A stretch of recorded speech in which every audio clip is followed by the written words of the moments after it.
प्रभु मुझे जहाँ तक ज्ञात है, अगर मैं बोल पाऊँ, आप मुझे अलाउ करें तो, हाँ। समाधि और सहज योग, सहज योग की अवस्था की आप बात कर रहे हैं, और समाधि दोषपूर्ण है जहाँ मैं शेष रहता है।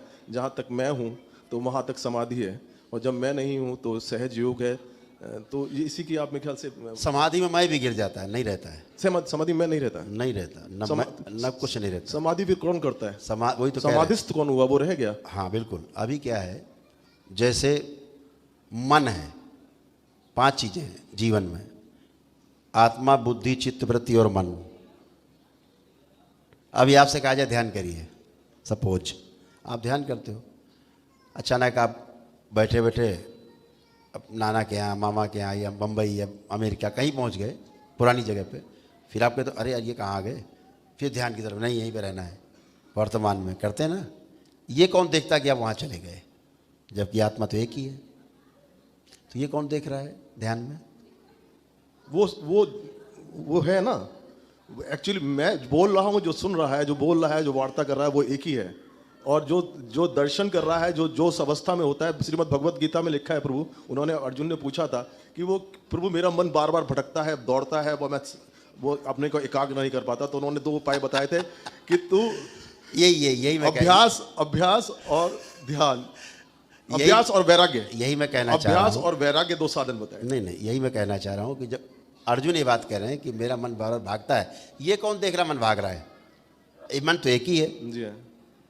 जीवन एक, तो भाग कौन रहा है ये, और देख कौन रहा है? उसने स्वयं को मान रखा है ना, इसमें हूँ। मैं बताता हूँ। जीवन के 5 हिस्से हैं। आत्मा एक वस्तु है जिसे कहा गया कि वो कभी नष्ट नहीं होती। इस पे कभी आगे चर्चा करेंगे 2024 के बाद, जब 25 आएगा, कि आत्मा नष्ट होती कि नहीं होती है। अभी कहेंगे तो अतिशयोक्त होगा। अभी इतनी बात करते हैं केवल कि मान लेते हैं अभी ग्रंथों के अनुसार कि आत्मा नष्ट नहीं होती, अजर अमर है। एक लाइन में कह दें कि अजर अमर नहीं है। इस पे 2025 में चर्चा होगी कि अजर अमर है कि नहीं। ये विषय विवादित विषय है। बुद्ध को इसीलिए लठिया, यहाँ के ब्राह्मणों ने लठिया के भगाया, क्योंकि उन्होंने कहा कि नहीं, आत्मा जैसी कोई वस्तु नहीं है। प्रभु मैं अपनी बात पूरी करूँ। इस पे चर्चा 2025 के बाद होगी। जो दरबार का लक्ष्य है, जिसके लिए दरबार का जन्म हुआ, वो बातें 2025 में होंगी। अभी तो ये सब चल रहा है, मानवता करा रही है, तो ठीक है, ऐसा बन जाए इस देश में 10-20 हज़ार, 25 हज़ार, लाख, 2 लाख लोग ऐसे बन जाएं मेरी तरह से, जो लोगों का कल्याण कर सकें। ये हो जाए, है ना, जगह जगह फैल जाएं, तो सारी नाटक नौटंकी करने वाले लोग, जादू टोना टोटका वाले लोग गायब हो जाएं, और आदमी स्वस्थ हो सके, बच्चे स्वयं अपने को परिवार में स्वस्थ कर सके सबको। ठीक है, तो ये चर्चा बाद में होगी, आत्मा अजर अमर है कि नहीं है। अभी मान लेते कि है। ठीक, तो आत्मा, बुद्धि, चित्त, वृत्ति और मन, 5 मिलके इसको जीवन कहा गया। तो जब आप ध्यान करते हैं तो मन को आपका मन भागता है। कहाँ भागता है? इधर उधर भागता है, नहीं भागता? तो इस पे दृष्टि कौन रखता है? इस पे दृष्टि रखने वाले का नाम है वृत्ति। क्या नाम है? वृत्ति, जिसको बोलते हैं आप बाद में पुनरावृत्ति। तो वृत्ति की दृष्टि उस पर रहती है, मन के ऊपर। मन भागता है तो वृत्ति देखती है किधर गया, इधर। क्यों?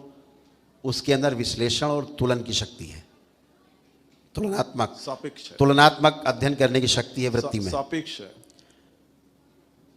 तुलनात्मक अध्ययन करने की शक्ति उसके अंदर है। अगर वो प्रिय हित लाभ के अनुसार दृष्टि है उसकी, तो भोग की दृष्टि है। अगर न्याय, धर्म और सत्य की दृष्टि है तुलन की, तो वो योग की दृष्टि है। 10 क्रियाओं में जीना कहा गया उसे। तो अभी हम 4.5 क्रियाओं में जीते हैं, संवेदनाओं के आधार पे, शरीर मान के अपने को जीते हैं। जिस दिन जीवन को और शरीर को दोनों को समझ के जीने लगेंगे, वो 10 क्रियाएं हैं जो जीना है। तो वृत्ति का नियंत्रण मन के ऊपर है। देख लेता अमेरिका गया, वहाँ कहाँ गया, लौट के आओ, तो फिर ध्यान करने लगते हैं, फिर आ जाते हैं, फिर कहीं पहुँच गए, ध्यान करते करते फिर वृत्ति देखती कहाँ चले गए, फिर लौट के आ जाते हैं। वृत्ति के ऊपर नियंत्रण किसका है?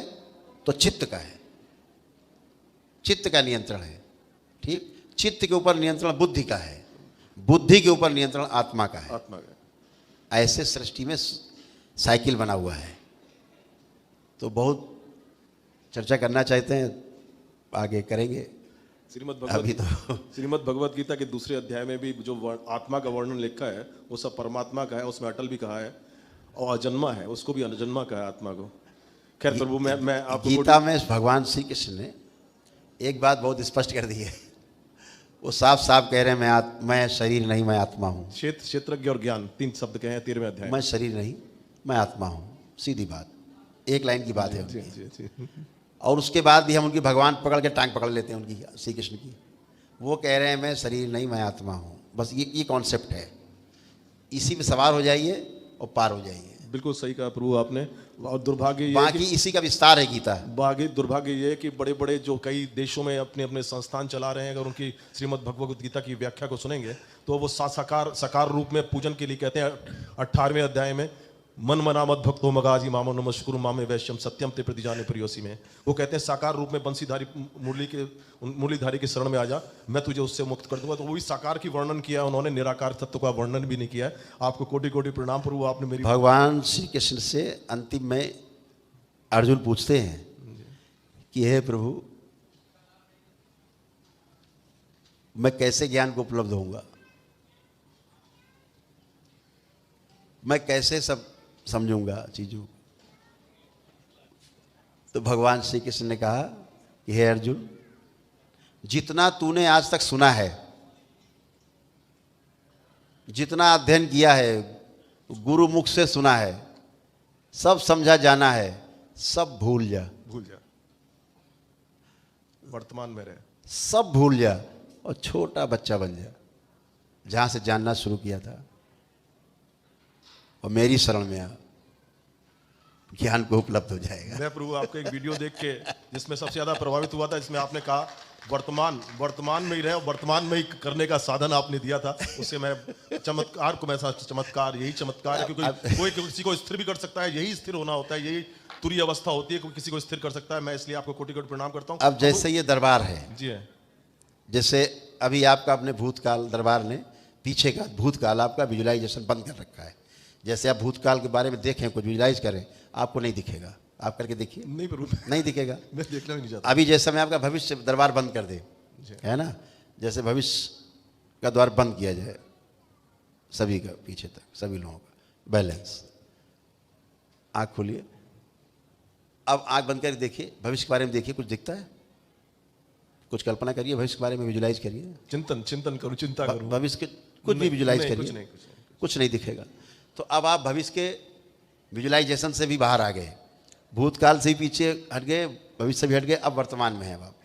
अब जब आंख बंद करके आप ध्यान करेंगे, अब करिए, कोई भी एक जगह, एक बिंदु पे आ जाइए, एक ही किसी निराकार का साधन किसी में आ जाएं, आप देखिए वहाँ स्थिर हो जाएंगे। अब ना भविष्य में उड़ेंगे और ना भूतकाल में जाएंगे। करिए करिए, 1 मिनट करिए।